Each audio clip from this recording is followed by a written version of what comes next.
네, 여러분 안녕하세요. 노가당 TV입니다. 자, 2026년 상반기 공채의 시작을 쌍용건설이 스타트를 끊었습니다. 3월 3일부터 현재 접수를 3월 16일까지 받고 있습니다. 그래도 삼성에 비해서는 저희가 자소서를 제출할 수 있는 기간을 많이 줍니다.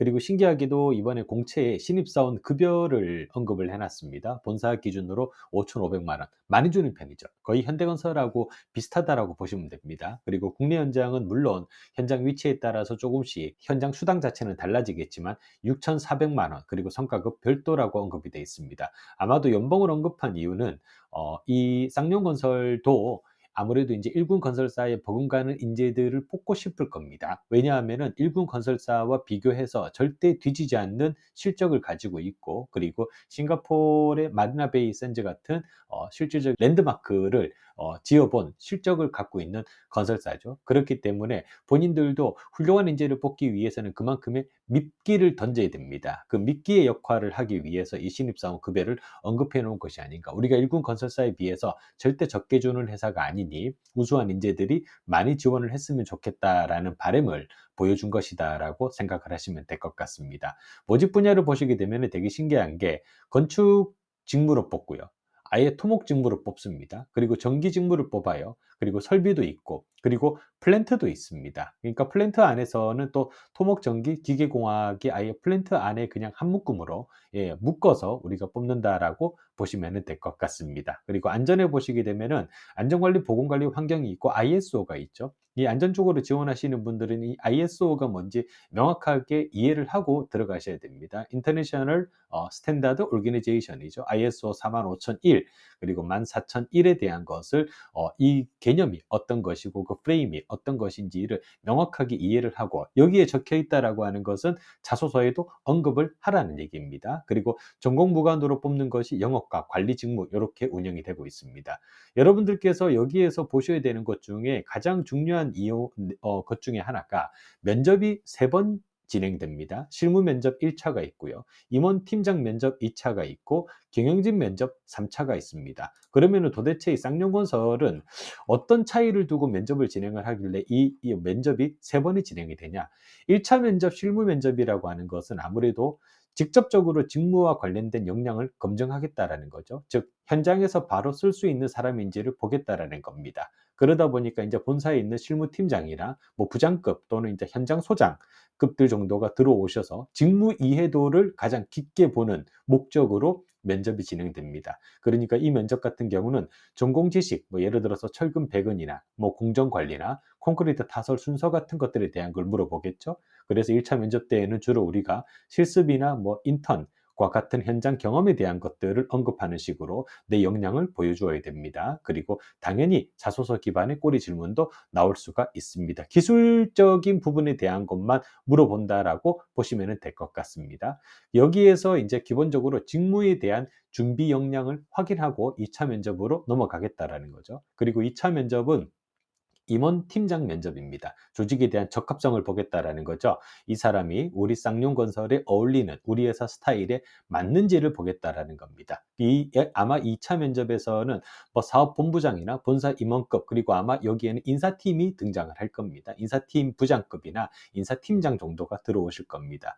그러면은 묻는 것은 왜 쌍용건설이냐? 그리고 타 건설사가 아닌 쌍용건설에 지원한 이유가 무엇이냐? 그리고 해외 근무가 가능하냐? 쌍용건설 자체가 국내 프로젝트만 진행하는 건설사는 아니죠. 그렇기 때문에 해외 프로젝트에 대한 지원자의 어떤 의지 같은 것들을 물어볼 겁니다. 그리고 우리 회사에서 오래도록 일할 사람이냐, 기껏 가르쳐 놨는데 대리 달자마자 갑자기 롯데건설로 도망가겠다라고 하는 사람도 분명 있겠죠. 물론 그게 나쁘다라는 건 아닙니다. 하지만은 여전히 쌍용건설에서는 잘 가르쳐 놨으니 오래 써먹어야 되겠죠. 그래서 장기 근속이 가능한 사람을 보겠다라고 하는 것. 그래서 사람의 됨됨이도 보지만은 우리 회사에 오래도록 남아있을 사람인지를 보겠다라는 게 2차 면접의 목적이겠죠. 3차 면접 같은 경우는 경영진 면접이죠.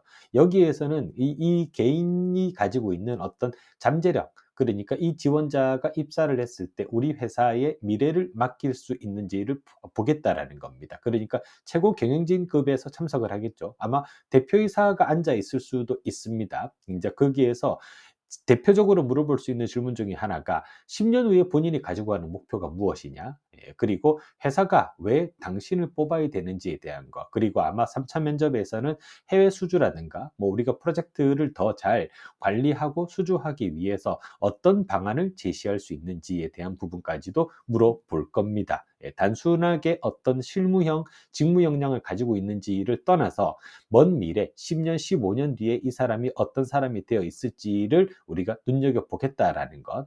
요것이 3차 면접의 목적이다라고 보시면 됩니다.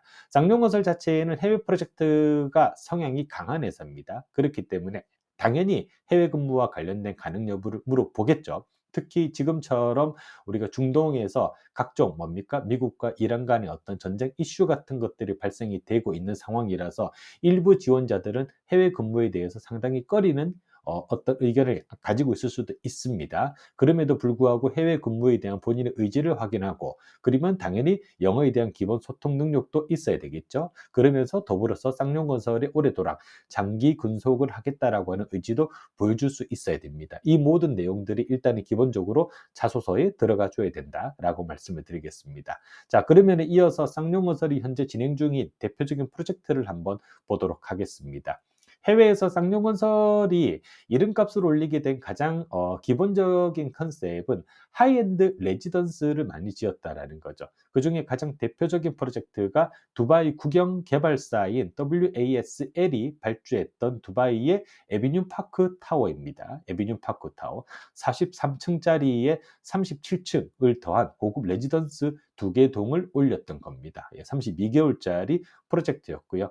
쌍용이 중동에서 본인들이 현재 가지고 있는 고급 주거 시설이라든가 호텔 리조트에 관련된 실적을 바탕으로 뭡니까 수주를 이끌어낸 프로젝트다라고 얘기합니다. 그래서 우리가 이 프로젝트를 얘기할 때에는 중동 시장에서도 하이엔드 시장에서 뭡니까 연속적으로 반복 수주 그러니까 한 번 수주를 했다가 잘하니까 한 번 더 프로젝트를 줬던 그런 대표적인 케이스 즉 발주처의 레퍼런스나 신뢰를 기반해서 우리가 수주가 이루어진 케이스다라고 얘기를 하고 있습니다. 그리고 두 번째가 저희가 싱가포르에서 진행이 되었던 알렉산드라 하스피털입니다. 저희가 의료시설과 관련된 헬스케어 관련된 프로젝트는 돈이 잘 되는 프로젝트다라고 제가 이전 영상에서도 많이 언급을 해드렸습니다. 우리가 아파트를 짓는 것보다 훨씬 더 공사 금액이 크고 그에 반해서 우리가 단일 발주처만 잘 관리를 하면 되기 때문에 건설사 입장에서는 이 헬스케어 종합병원 공사는 무조건 들어간다라고 보시는 게 맞습니다. 이 프로젝트도 전체 공사 금액은 거의 8,400억에 달합니다. 그리고 공사 금액은 공사 기간은 37개월이었고 당연히 발주처는 싱가포르 보건보겠죠.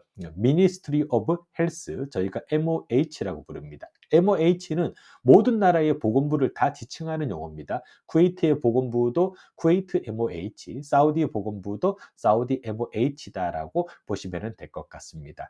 헬스케어 프로젝트이기 때문에 아무래도 M&E, 메카니컬 앤드 일렉트리컬, 우리가 설비 파트와 관련된 공사의 난이도가 높겠죠. 이제 그런 것들을 쌍용건설이 고난도 건축 기술을 적용을 해서 해외에서 어필을 하였던 대표적인 프로젝트다라고 저희가 언급을 하고 있습니다. 단순하게 이런 프로젝트 이외에도 쌍용건설이 수행했던 많은 프로젝트들이 있습니다.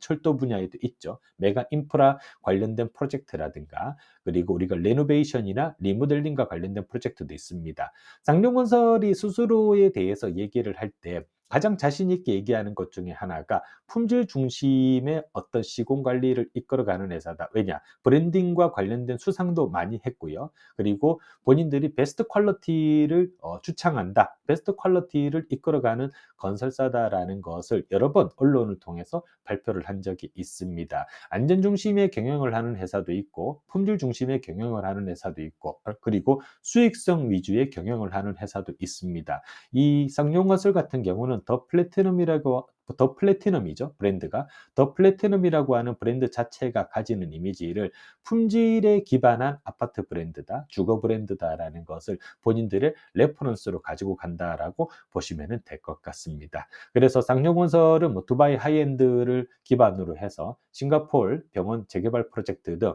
우리가 쉽게 들어가기 어려운 고난이도 프로젝트를 연속적으로 수행하면서 해외 경쟁력을 확장했던 대표적인 건설사다. 요런 것들이 쌍용건설의 면접관이나 그리고 인제 그 인사팀 직원분들이 가장 본인들이 듣기 좋아하는 문구가 될 수가 있습니다. 그리고 우리가 인프라나 철도 분야에서도 국가철도공단이 발주했던 공사를 다수 수행을 하면서 본인들의 존재감을 드러냈다. 요 정도의 키워드 그리고 대표적인 프로젝트 뭐 남부 내륙철도 같은 것들을 우리가 구체적으로 언급을 함으로써 내가 지원하는 분야에 대해서 충분히 조사를 하고 들어왔다라는 것을 자소서에서도 보여주셔야 된다라고 말씀을 드리겠습니다. 자, 오늘은 쌍용건설에 대한 부분을 함께 얘기를 나눠봤습니다. 3월이 시작되자마자 2026년 공채가 바로 스타트가 됐습니다. 쌍용건설이 스타트를 끊었으니까 조만간 1군 건설사 내에서도 우리가 공채가 나올 것이다라고 생각이 됩니다. 이번에 쌍용을 기반으로 본인이 자소서에 대한 틀을 먼저 잡아 놓으시고 그리고 각 회사별로 오늘 제가 설명드렸던 것처럼 각각의 회사가 가지고 가는 특징들이 다 있거든요. 그런 키워드가 자소서에 잘 들어갈 수 있도록 미리 사전에 준비를 잘 해주시기를 부탁을 드리겠습니다.